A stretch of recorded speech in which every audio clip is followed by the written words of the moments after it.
Hello, everybody. How are you? I am in a good headspace, and so it may seem that I'm just so great, but every day hasn't been so great. Um, but I'm glad this day has been. I have felt strength, and that is a good thing. I hope you have too. Um, anyway, I'm here to share the most recent part of our journey and just wanted to connect and engage and hope you are having I hope that you are feeling strengthened in the midst of whatever suffering it is that you're facing, because this is a difficult planet. And as a Christian, I look toward the final culmination of God making all things new.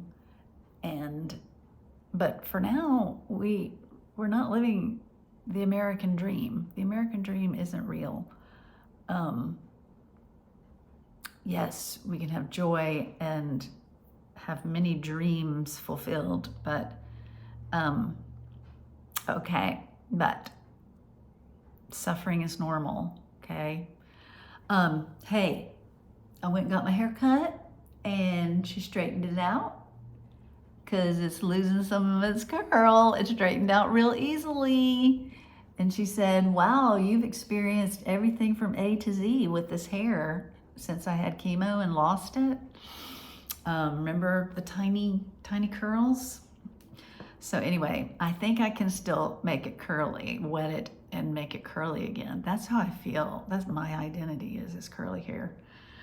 But it's fun to have change. Okay, so I sent out a written update on how things have been going for us. I sent it out 2 to 3 weeks ago, maybe. And for those of you who only interact with me on this vlog, as they say, I will give a review, okay? And those of you who did read it, you could skip ahead or you could hang out. I'd love you to hang out. Maybe I'll share something I didn't put in the written thing. So we got started on my cancer treatment. We got started, not last week, but the week before. We went to Houston for a marathon, 4 days, for 5 days. Monday we drove, Friday we drove, and the 3 days in the middle were marathon days too. You see, it was almost like having a dress rehearsal for what we're gonna face when we go down soon for the long haul. So we had 3 days. I went into a little bit of detail about what we had done, but the main thing was we started the process of CAR T cell therapy, which is what I'm going to be having to try to combat the lymphoma that I have. The lymphoma has come back again. I had a stem cell transplant 1.5 years ago, and the lymphoma came back. And now we're trying this other thing that is pretty intense treatment, hard on the body, but it also has potential of taking care of the cancer for a long time. We had the collection of T cells. So I lay in a bed, they hooked me up to a machine, and I could see my blood going out of my body and then getting put back in my body. And so they were taking out the blood, take the T cells, put the blood back in. And So that was about a 5-hour process. And it makes your body really tired. And the worst part about it is that if you want to go to the bathroom, okay, this might be TMI, but I don't think it is, because it's real. And it's what happens when you have medical things. There are dehumanizing parts of treatment. And I think this is one of them. I had to go through this when I had the stem cell transplant, when they collected stem cells, same exact process. You have to stay connected to this machine, and so you can't make it to the bathroom. So you have to try to hold it. And if you have to go, you have to sit in a chair, a little potty chair, next to the bed, with the curtain pulled around your bed so that you get privacy. It's terrible. It was so awful. And when I had the stem cells done, I had to be there at 6:30 in the morning. You haven't gotten all your pee out by 6:30 in the morning, you know? So I could eat and drink. And so the bad thing is, so they say, come here and you get to order your free breakfast. Well, then, you know, things are gonna happen. And that one took longer. It was like 6 hours, actual sitting there connected to the machine. So I always had to go, and it was dehumanizing. It was not fun, but the nurses were fantastic. They were just like, oh yeah, this is just part of it, and yeah, this is normal, and this is okay, and okay, we got you, and all that. Well, this time I had more privacy. There were a couple of walls instead of just a curtain all the way around. And the other patient was behind me, behind the nurse, had a little nurse's station behind me, behind my bed. And then the other patient was on the other side. With the stem cell transplant collection, the beds were like just lined up, and you got a little curtain around you. Anyway, these things are just hard. So this time I had more privacy, but I didn't want to go. I wanted to hold it because it was just going to be 4 hours, the actual being tied to the bed. And and the nurse was a man. I had always had female nurses before. And he said, so you're not gonna have to go to the bathroom. Kind of like that. Like, he didn't want to deal with it. So I got so uncomfortable, and I was just like, mind over matter. Just like, okay, try to sleep. Who can sleep when your bladder is full to bursting? And so I just, I'm gonna sleep. I can do it.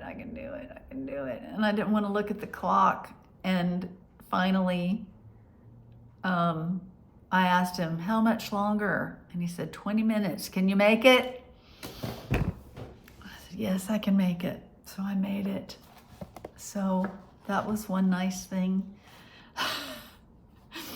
So, you know, so many of the parts of treatment have unexpected things that can be painful or humiliating or scary. Yeah, so that's how that was. It wasn't great. I was so glad it was over. Just so glad it was over. It was painful. So anyway, that was a big day, but each day was big. And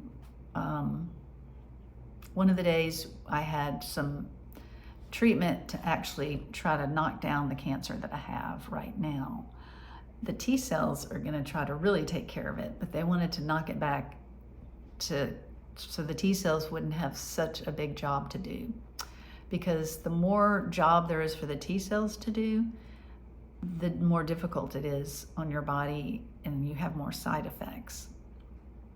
So they gave me some immunotherapy and a little bit of chemo, and that took 8 hours of infusion. And we arrived at 9 a.m. and we left at 9 p.m. So there's a lot of waiting involved. Did I tell y'all in the last video that Hannah said she heard that cancer is 80% waiting? Oh my gosh, it's so true. Waiting at home to hear when your schedule is going to be, waiting on a chemo room to be available, waiting for them to get your infusions, because once you get into the room, that's when they ordered from the pharmacy the treatments that you need. Waiting. Trying to have books that I like, that that are calling my name. Trying to have those going. I only have one going right now, and I'm scared I'm going to finish it. Okay, so anyway, see me scratching my head? Okay. Sidebar. I have gotten a rash that itches so badly, and it's just like just salt in the wound. I sometimes just can't stop scratching myself. My neck, my chest, my arms. It's terrible. But I'm going to a dermatologist tomorrow, finally. And oh man, you can pray that it could actually be healed. I've had it for weeks now, and it just is like, adds so much unhappiness to just what we're already doing. So anyway, okay, so back to the 3 days we had that were like a dress rehearsal. We were completely immersed. And it's getting dark outside. Maybe a storm's gonna come. Anyway, we were completely immersed. And being at MD Anderson, it is a cancer hospital, which has, not just being inpatient, it's got 1 million outpatient procedures going on, including tons of doctors of all stripes in helping cancer patients with different things like dermatology and nephrology. I need to see a kidney doctor, and they're all there. And so every patient that is streaming through the halls has cancer. Some people are caregivers, and usually if they're together, you can tell who's the patient. Not always. Maybe half the time you can tell. A lot of people, might be being pushed in a wheelchair, or they don't have hair, or they're wearing a headscarf, or they just look really sick. So there's the positive and negative of being at MD Anderson, a cancer hospital. The negative is you're surrounded with so much cancer. But I felt it more positively this time. I felt like there's so much solidarity here. Like when we were at Medical City in Dallas, it was just a regular hospital, and there was a floor that did stem cell transplants. And so And they had a floor that also did infusions and things like that. And our oncologist, his office was in there. But there were a lot of other kinds of things besides oncology in that hospital. So it's kind of neat knowing, okay, we're all figuring this out. We all have to navigate this city of MD Anderson and figure out where we're going. We're all, scared. We all have an illness that can kill you. And you're there to get help with that. We're all there getting help because we've been given a death sentence if we don't do something.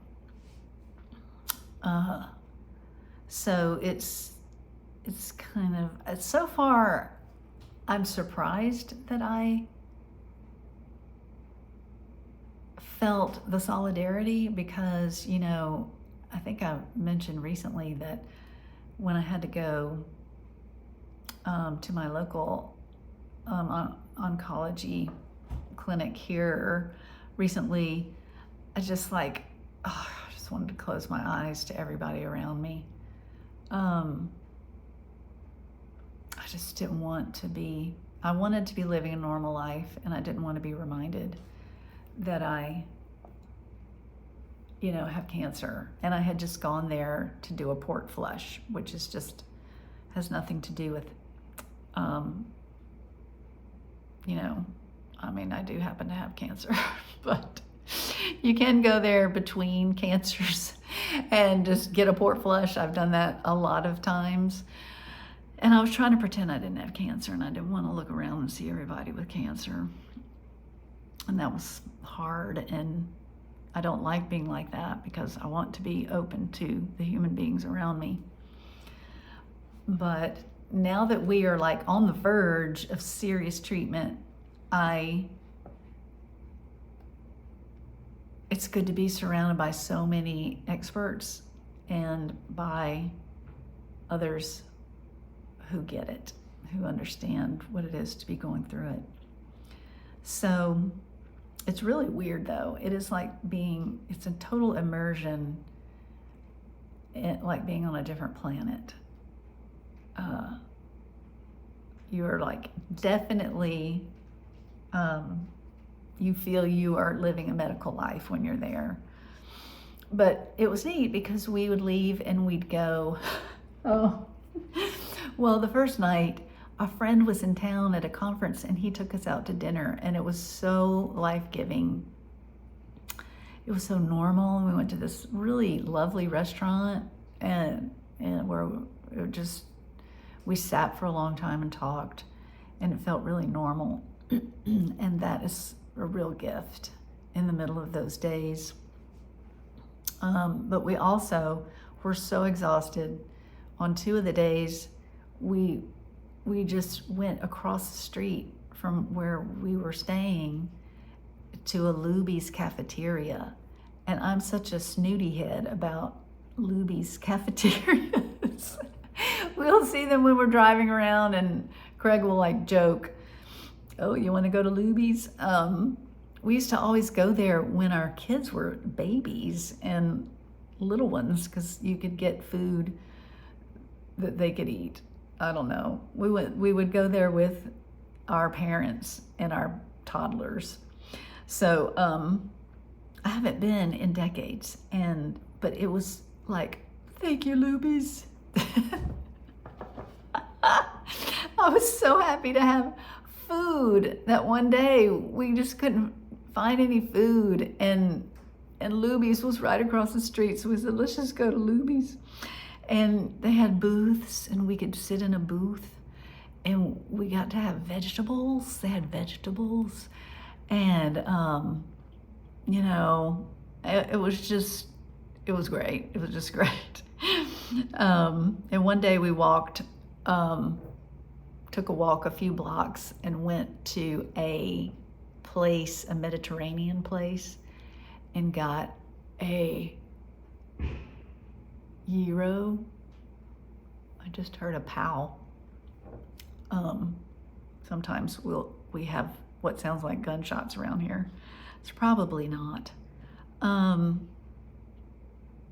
Anyway, so anyway, it's nice to get out of MD Anderson and be able to go to Luby's. Gosh, we really needed more than that, but that's all we had. So we were very immersed. And one really special thing was that the immersion, the 3-day immersion, was sandwiched by gifts from God. So we left on a Monday. Well, that previous Thursday to Sunday, so just right up to leaving, some friends who are going to the writers' weekend that I've gone to were like, aspiring writers, meaning we enjoy putting our hand to trying to write. Anyway, it's friends, because I've gone to this now 4 times. And anyway, they were like, "Oh, wish you could come, Jamie." And the day before, I had gotten this schedule that we would leave on that my thing would start on Tuesday. My 3 days would start Tuesday. And we had just been waiting and waiting and waiting and waiting. I know, remember y'all, you were waiting to find out and kept asking, "Did y'all hear yet when you get to start?" Well, we finally got to hear that we could start. And I think I heard on Tuesday. And on Wednesday, my friends said, "Could you come?" And so Craig was like, "You gotta go," which just was the sweetest thing ever. And I got a flight and I left the next day. And so I had this total immersion that's not medical. It was so wonderful. And my friends there prayed for me too, which was very unusual. We usually stick to writing and general prayers together and that kind of thing, but they did a special little laid hands on me and prayed for me, and it meant so much to me, so much. And then when I got home, Craig and I left the next day. And then when we got home from Houston on a Friday, the next morning I left to go pick up my sister in Shreveport and head to Baton Rouge for a trip. So literal back-to-back days I went on fun things. And it was just so special. The time in Baton Rouge was Mom's birthday, and we decided, y'all, we were gonna take a trip before I started my treatment. And it turned out, we realized, well, it was Mom's birthday, happened to fall in that period, and so let's do it. And we couldn't go anywhere because of people had to be back too quickly. We had 3 days only, and so we stayed in Baton Rouge, our hometown. We stayed downtown in a hotel, and it was so fun. We acted like tourists, and we did the little coffee shops and the restaurants and the public library downtown and the one museum that was open the weekend we were there. And it rained a lot. It had a lot of storms, and then it would clear up and then storm again. So we had to carry our our umbrellas. And that just kind of made it fun too. We just oh well, come on, let's be like they do in England, where you just walk everywhere in the rain. So we would just head out in the rain with our umbrellas, and it was so fun. And so when I got back from there, what's today? Today is Tuesday. Today's Tuesday. So I got back last Tuesday. So this past week has been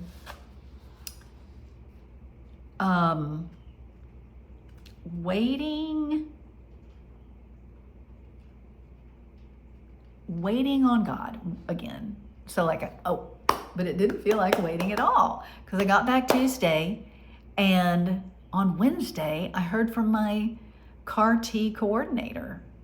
She's the one who schedules everything when she hears from the doctor and stuff like that. And so she said, I have your schedule. And sure enough, I'd been getting all these messages on my chart about all these different days and what would be happening each day.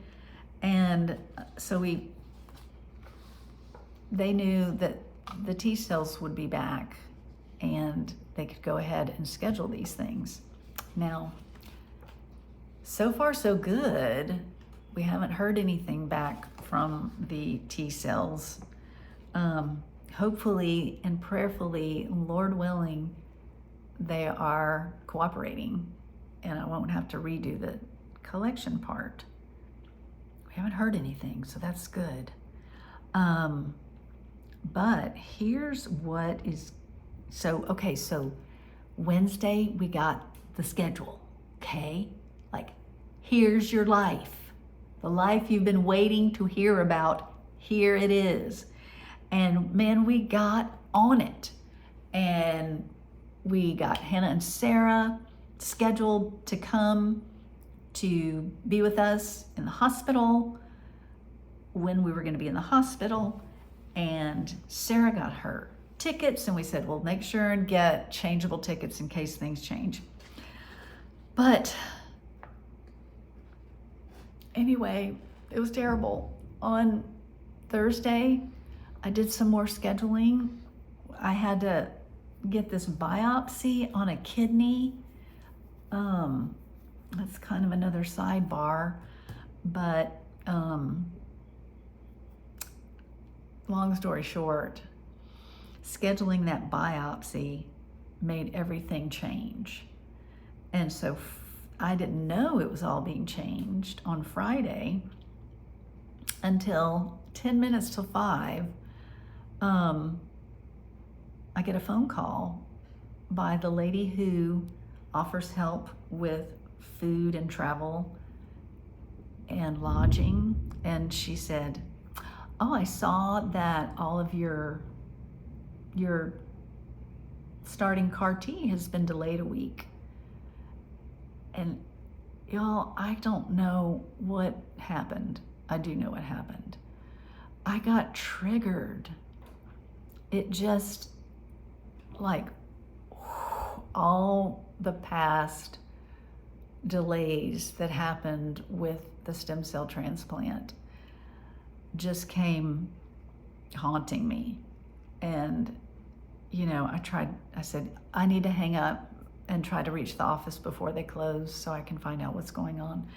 And all I could do was reach a receptionist, and I didn't know what's happening because a couple of the things on my calendar had changed on my portal, but most of them hadn't.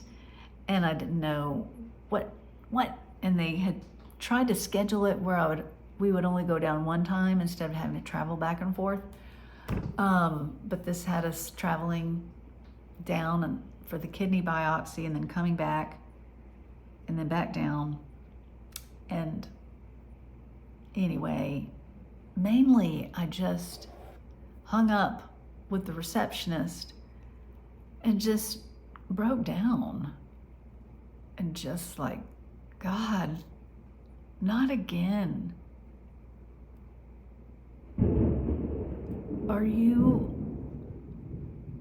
Did y'all hear that thunder? It's so dark. Love it. I love a thunderstorm. And everything needs water. It's so hot here. Are y'all having it so hot? No, it's nothing compared. We can walk outside and not sweat. It's gonna get so bad in July and August. I can handle this, but it has been really hot for the new flowers we planted. Anyway, little ADD moment there.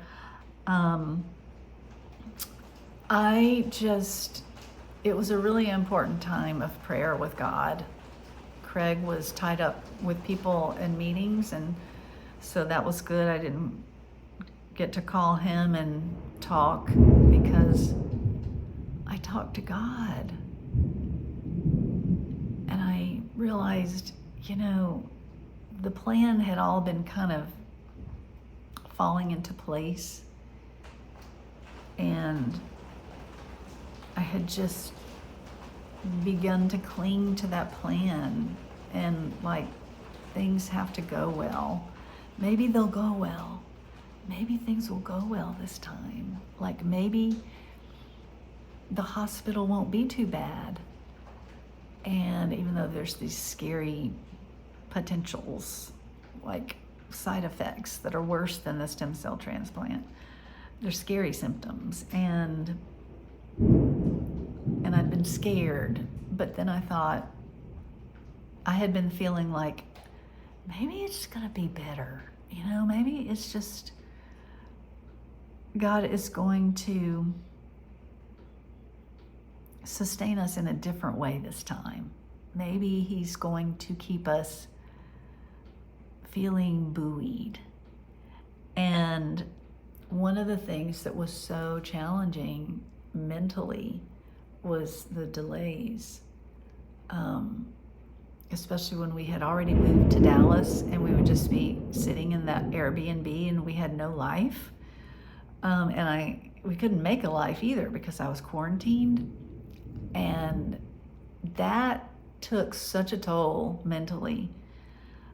It became traumatic, being isolated, and often not knowing, well, what does this mean? At one point, we were out of touch with our doctor for 5 days because of a holiday, and I hadn't been able to collect enough stem cells, and we thought maybe this is not going to happen, and it just was so dark. And then my dad ended up dying while I was in the hospital, the darkest of all. And I just have hoped that this is going to be different.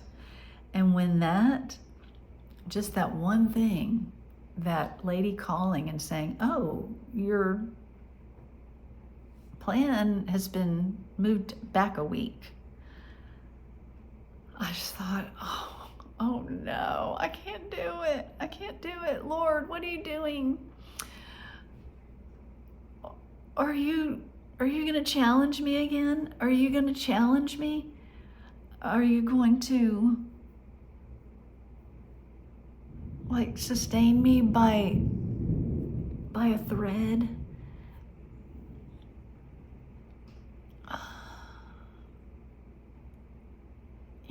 You're my God.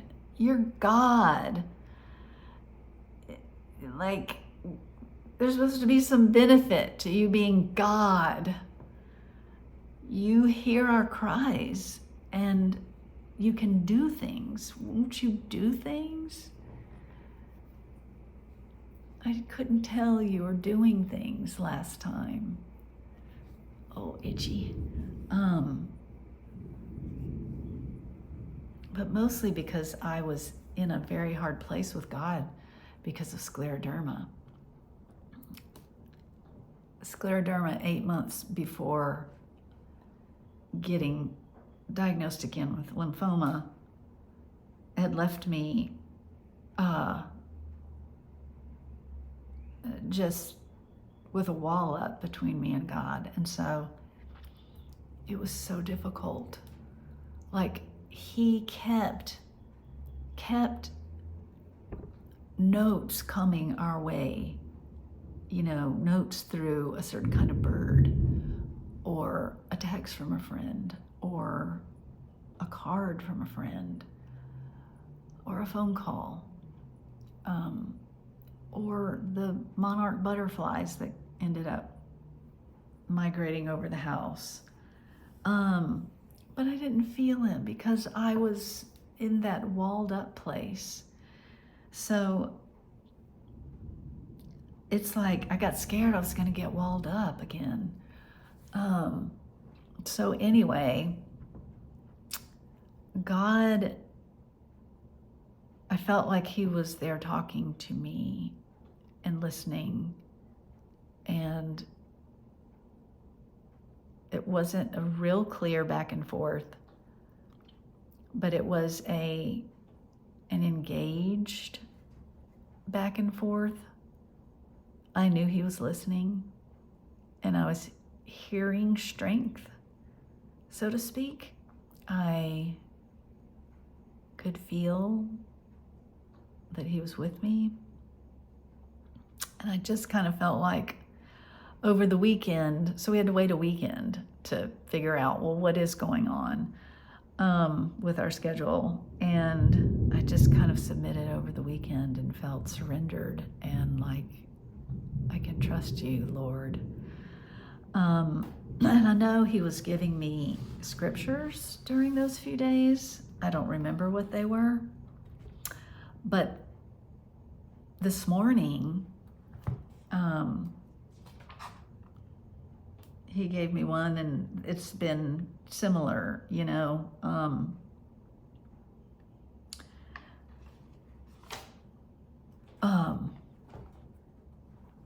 This morning, well, first let me say this. Saturday morning, I see what I wrote down in my journal. The passage for the day in my devotional was Ephesians 3:14 through 21.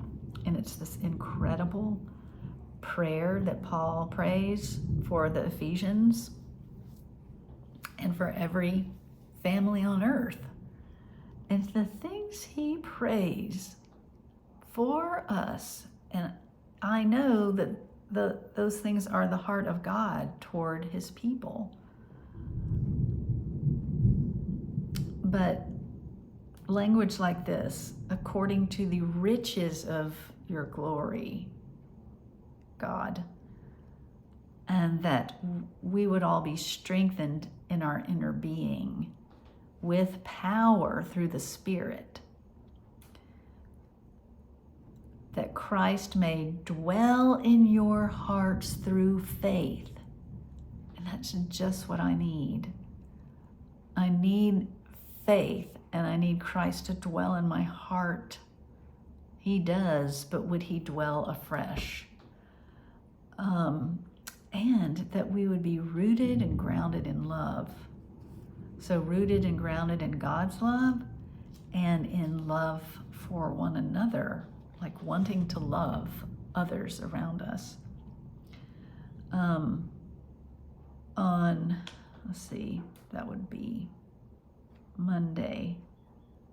On Monday, yesterday, from Psalm 31, which is the psalm for this week, be a rock of refuge for me, a strong fortress to save me. His word is just chock full of words of who he is and who he wants to be for us and who we are. And what was it? Who said this? I want to give credit. But someone said this week that when you're reading the Word of God, that you get to be aware that God is in the room. You're not just reading words, you are reading him being with you. It's a way for him to be with you. So when you read the Word of God, God is in the room. And that's the whole point, is connection with him. So this morning I read Psalm 31 again, and this was just so good. Blessed be the Lord, for he has wondrously shown his steadfast love to me. When I was beset as a city under siege. that is desperate times. Is there any way that you are feeling under siege? I had said in my alarm, I am driven far from your sight. But you heard my supplications when I cried out to you for help.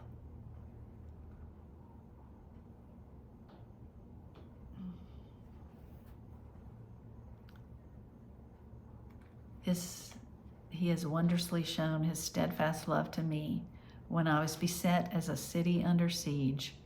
I had said in my alarm, I am driven far from your sight. But he heard my supplications when I cried out. But you heard my supplications when I cried out to you for help. And I love how the Psalms, they'll kind of go back and forth with he, this, or you, God. But that they will talk straight to God, their prayers. So anyway, that's basically it.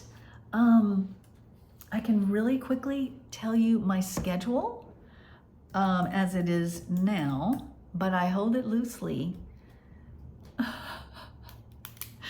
It's just one thing can change it, and I just hate it. Do y'all remember, those of you who walked with us during the stem cell transplant, how long it took me to finally get into the hospital? I was supposed to have arrived in Dallas on a Monday and get admitted on a Friday, something like that. And I wasn't admitted for 5 weeks or something. Oh.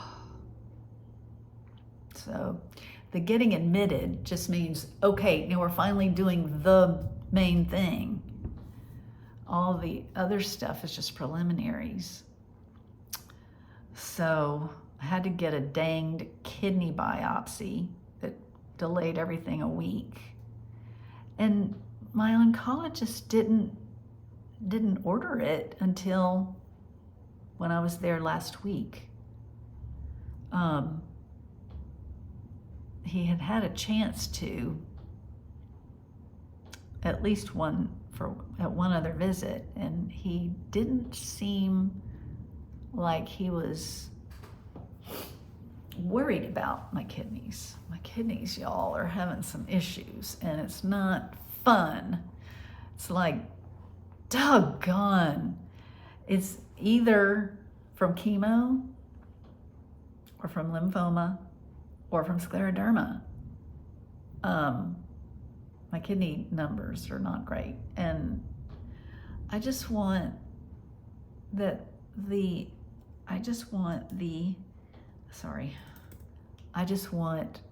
my body not to have all these other lasting effects. Okay, so anyway, we have a schedule, but we have to hold it loosely. But I do pray that I just ask, God, be my God. I've got to cling to God and not cling to things going a certain way. Oh yeah, I wrote that in a piece I wrote, I don't think I told y'all in a video. Anyway, I'm talking too long. It's going too long. But I did have a spiritual director person tell me, you need to learn to let go of expecting God to work in certain ways. Not so that you just need to let go of God. No, it's to open yourself more to God. Because when we cling to these, I have to have things be a certain way. I have to have things turn out a certain way. I need to have certain things in my life. We close up and we're not open to the eternal God and the eternal love of God. So if you're keeping track, I'm moving on now to the calendar. And if you want to write this down, I don't know. Do you think I could show you this? Let's see. Okay. Uh-oh. There's a light bulb. Okay. Okay. Go away, light bulb. Turn this off. Okay. Take a screenshot. Take a picture.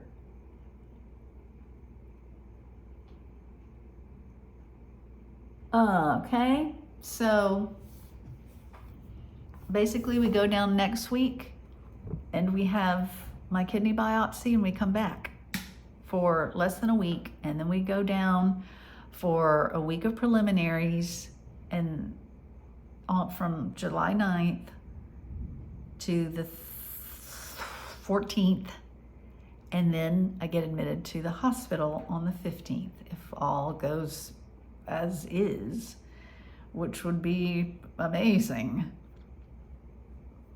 So we go down on the 2nd for a biopsy on the 3rd, and I have to stay 24 hours. And so we go down to Houston for a few days next week, and then the next week we go down for the long stay. I have to stay in the hospital, they say 7 to 10 days, and then 30 days, like living 5 minutes away, 15 minutes away from the hospital for 30 days. And that is it, y'all. That's kind of where we've been living. We've been living in just gifts of God, sweet kindnesses, and also feeling, having to navigate fear and our relationship with Him and how this is affecting it. And okay, last thing, our kids and grandkids are coming on Thursday. Remember, we got to go to Disneyland, but that was in March. We missed them. It's been 3 months, and the kids can't come when I'm in treatment, but I'll get to see Sarah and Hannah, possibly a husband or two. Our sons, I hope I get to see them, but the kids won't, so I'm so grateful that they're coming. So we're going to try to have fun times on Thursday through Tuesday, and then leave Wednesday for the biopsy. Something like that. I think that's it. Yeah. Love you all so much. Hope you're doing well. I would love to catch up. If you want to leave any messages on Facebook or on the YouTube right there on the channel, or Instagram, I'd love to hear from you. Subscribe if you are new. It encourages me. Let's see. Subscribe to the YouTube channel. Let's see. Or to, Substack. I'm trying to figure out what to share there and what to share here. But anyway, love to see you on Substack. Okay, bye.